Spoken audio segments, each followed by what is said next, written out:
Do you ever feel like no matter how hard you try, no matter what you do, there is something that seems to be holding you back?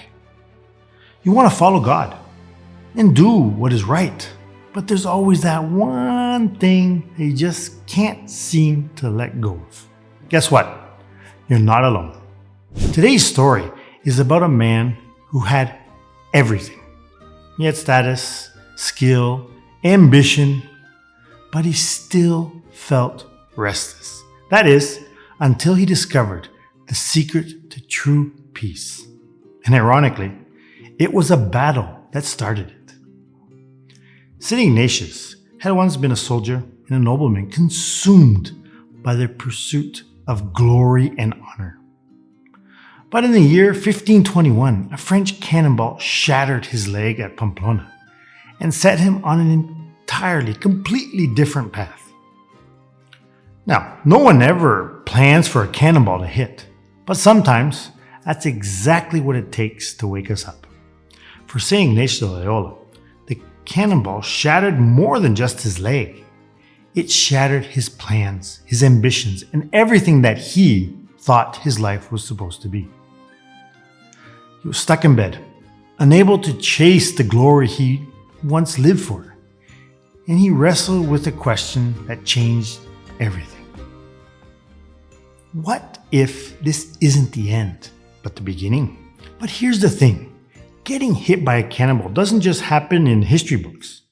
We all face them. There are unexpected struggles, setbacks, criticism, life-changing moments that can shake us. The question is, what if, like St. Ignatius, we learn to see them not as an obstacle, but as an opportunity? Maybe your cannonball is, say, losing a job. Maybe you all of a sudden receive a diagnosis of some health problem, financial struggles, or the loss of someone that is very close to you. But here's what we can't forget. The cannonball is only the first step. Now, St. Ignatius could have stayed in bed, ignored the stories of saints, and gone back to his old life.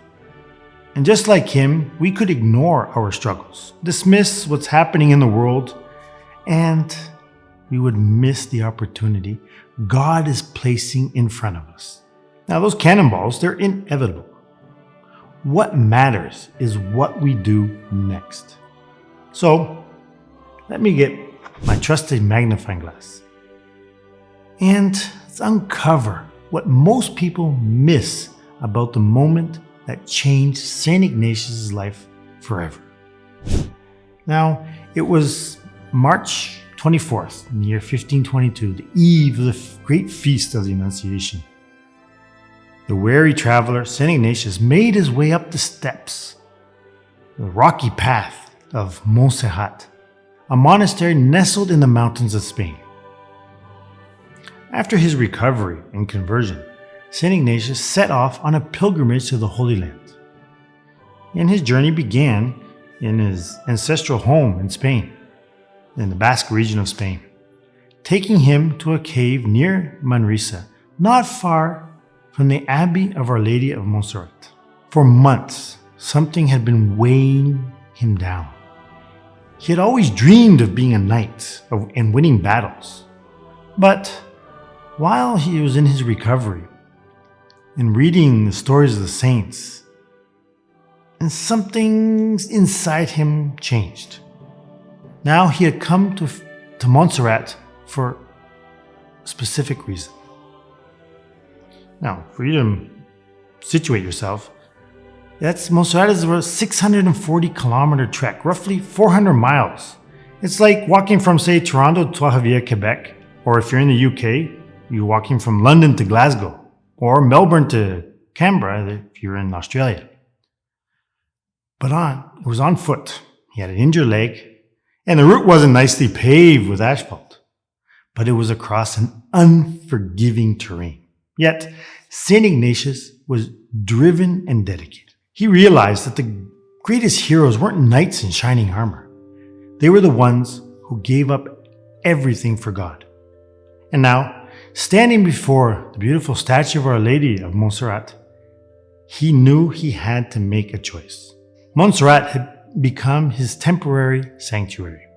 He spent hours kneeling before the Blessed Virgin, keeping an all-night vigil, just like the knights of the past do, preparing for battle.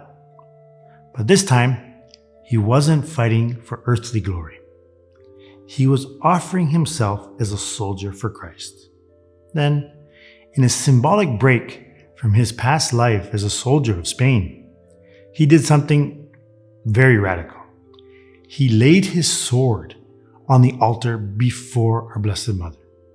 Back then, offering a sword to a ruler was the ultimate pledge of loyalty and lifelong commitment.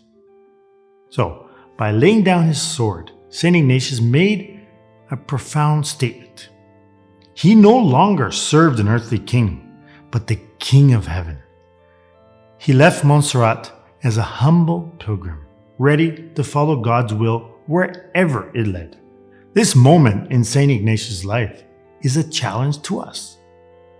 It calls us to recognize our own swords, the things that we cling to, and offer them up for something greater. We all have something we struggle to let go of, right? But peace comes when we lay our swords down at the feet of our Blessed Mother. For St. Ignatius, giving up his sword was unimaginable.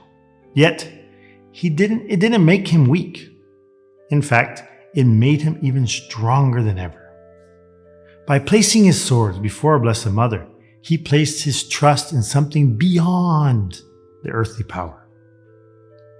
And because of that, he became a spiritual warrior, leading countless souls to God.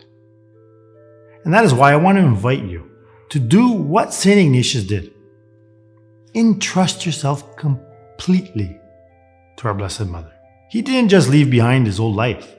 He entrusted his new life completely to our Blessed Mother. He didn't know what was next, but he knew who to follow. And can you do the same? If you've been struggling to fully give yourself to God, I want to invite you to consecrate yourself to our Blessed Mother. Give her your fears, your attachments. Place your sword at her feet. Let her lead you to her Son.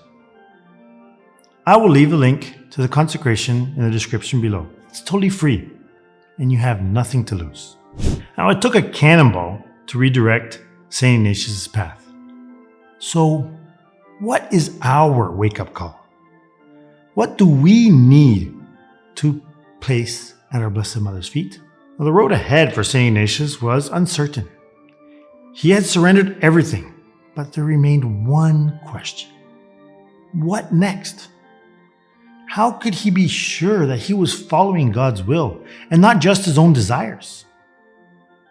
So for that, stay tuned for the next video, where we will explore the beginning of St. Ignatius' journey of spiritual discernment, a battle he would fight within the depths of his own soul.